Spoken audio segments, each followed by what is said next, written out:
Yeah, but I when can chime in. I can chime in yeah, on that. So Jeanette, there's a form. It's called MLS exclusion, and we just have them sign that as well. And it just says that we won't list to the MLS until we're ready for it to be publicly marketed. So that just saves you from the 5 day um what is it, deadline that you have to list within 5 days of signing that agreement. So it's really easy. It's just an added document that we'll just send. Okay, and awesome. Yeah. what's really cool about that, well, so first of all, like you want the exclusive right to sell because then no one's going to swoop in and steal that.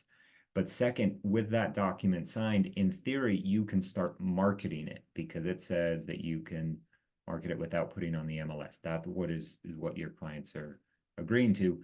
And so if you wanted to post on Facebook, I have an upcoming listing that is this fourplex that if you're interested, let me know. Or if you know anyone that I should talk to about it, let me know. And you can start doing things like that to hype it up and gather leads and things. So then when you're ready and go live, you have this audience that you can blast it out to. If you do not get that signed, you are not allowed to market more than 24 hours in advance. So like the sign could go up and then 24 hours later, you're supposed to have it posted. You're not going to post things on Facebook or anywhere else saying you have an upcoming listing because you shouldn't do that because you're not allowed to market it before. But this lets you, so you can have a lot of benefits from that. So how I would run it is as you're at the appointment, get that agreement signed. Sorry, Jeanette, I'm going to put a lot on you right now. I would get just the exclusive right to sell signed because that is the bare minimum document that says, I am your agent. Here's how everyone's getting paid. No one else is going to swoop in and steal this. If you can get that signed, hand signature in person, then I would scan that in and say, hey, Jeanette, I have a listing. Here's the whole plan. And then go through her form and everything that she's doing. And then she can fill in the rest of the paperwork for you. So this could be the MLS exclusion. There's the addendum to exclusive right to sell saying that the owners of the brokerage also own the title company that's here, but you can use whoever. Those kind of documents. She can work on cleaning that up later if you just focus on just the exclusive right to sell. Or you could be nice to her and get everything signed all at once.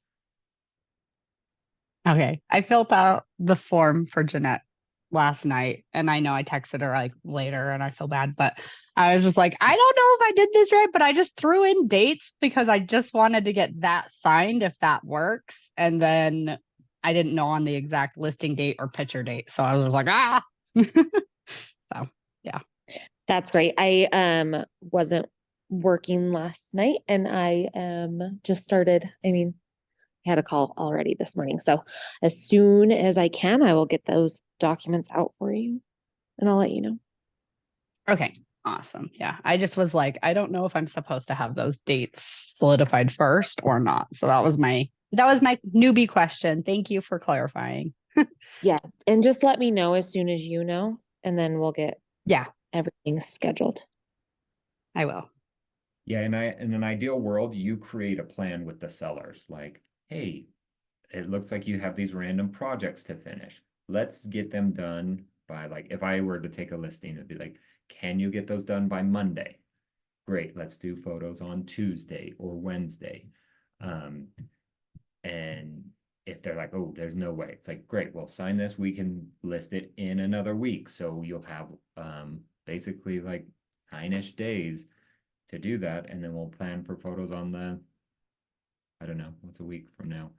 The 18th or something. And then you can let Jeanette know, and then you just have to keep her in the loop, right?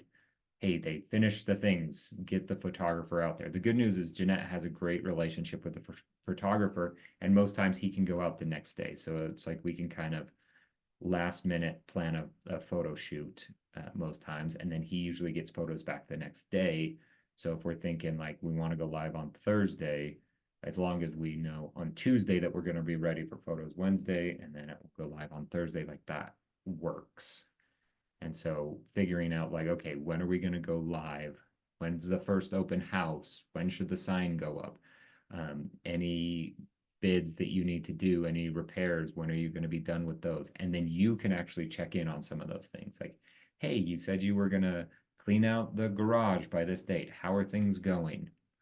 And just kind of check in with them. It gives you something to do as you're prepping, because sometimes there's not a lot to be done when you're just waiting around. Because when you have photos, there's so much you can do. When you have a live listing, there's so much you can do. But when they're just cleaning their house or fixing some things, you're kind of held hostage waiting. So whatever you can do. So in an ideal world, this is how I would do it. Get an exclusive right to sell at the listing appointment. When you leave, take a picture of the house from the outside, so you have at least something to put on marketing. Inform Jeanette, have her get the rest of the documents signed, including that MLS exclusion, and then you can start doing some of the marketing with just your solo photo from the front, as you're prepping to get going live. And that might be even some of the things that you let them know, like, hey, I can generate some buzz and some excitement already before we go live. You could let us know, right?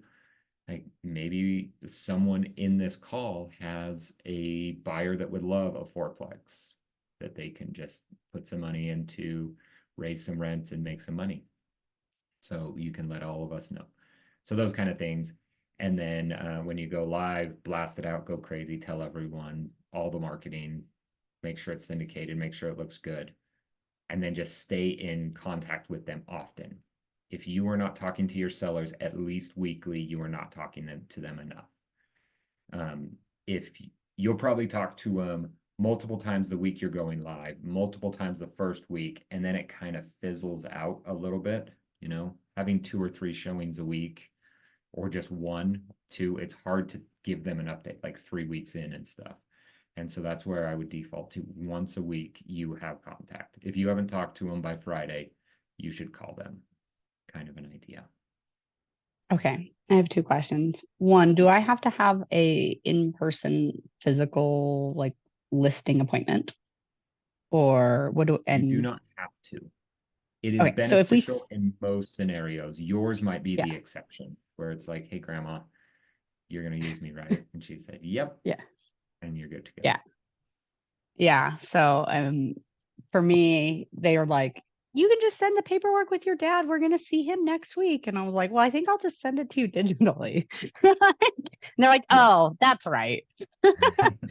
So I was just like, I'll just send you the digital forms that we can fill them out. I mean, we had like a phone call to talk about the details of like, what are we gonna pay for commissions? What do you guys want? What's your listing price? So I had just a phone call for all that already.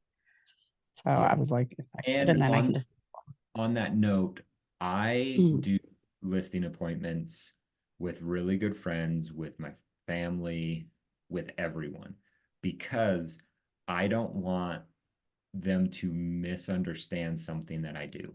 So I'll even joke about it, like, hey, like, I'm coming in as your realtor, not your brother or whatever right now.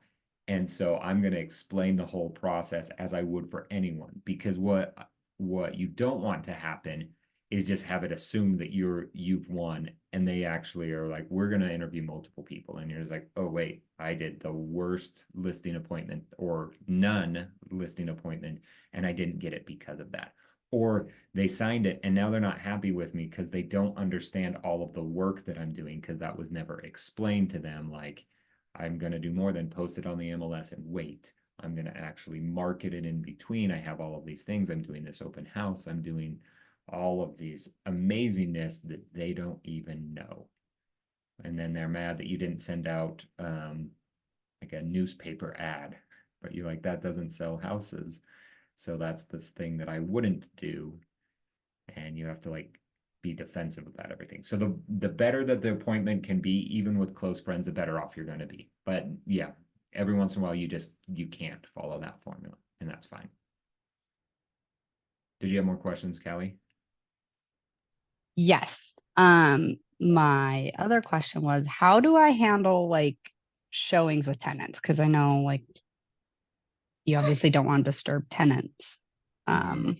Do you just coordinate with a tenant to do a showing, or I mean, I don't know what these tenants are gonna be like, but I'm just curious Yep. what the standard is. And to be honest, that's usually the biggest challenge with things like this. So there's a lot of things that you could do. If you have one really cool renter that's just like, yeah, let them come in, I don't care. Then you can say, go see this one unit. And then if you like it, we can make sure you see all of the other units before your due diligence period is up. Another thing that you could do is you could schedule showing days where you're like, hey, from Saturday, almost like an open house, but it doesn't need to be an open house. Like Saturday from 11 to 4 is like our showing times. And that's the only time that you can see the property. And renters, you have to say yes.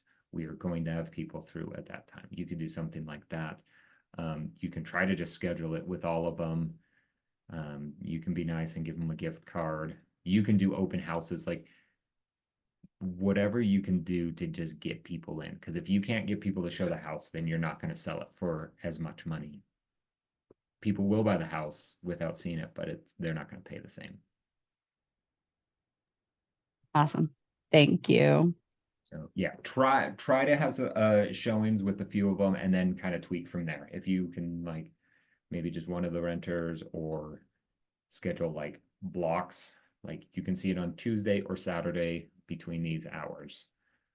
And then if you can as well, like do video walkthroughs and things like that, that you can have a recording. So if someone's like, I can't get in because of the renters, like, sorry, here's actually a video of the walkthrough. So if you can do a few things like that too, then fewer people might need to walk through. Okay. Awesome. Thank you. Okay. All right, guys, Real quick, go crush the day. Let's see, what do we have? We're on F and G this week. So your last weekday, call your F and Gs. hey, Cameron, real quick. Yeah. I've also seen listings with multiplexes where they say, besides the open house, if you want to see it, like, we have to have an offer in hand before you can see it. Obviously, that's a little more stringent and probably not what you want to do, but I have seen that done. Yeah. Yeah. I would do that if you're priced really well. Like if you're all of a sudden like inundated with showings and you're having a hard time, be like, show me your pre-approval, send me an offer, like one more filter through showings if you're busy. Yeah, it's a good one, Austin. Okay, if you need anything, we got office hours today at 2 as well, so hop on that if you have more questions. Otherwise, go do some prospecting. Come to Ignite at 9:30. It's Angie, so she should rock it. Should be amazing. So hopefully I'll see you all soon. Talk to you later. Thanks.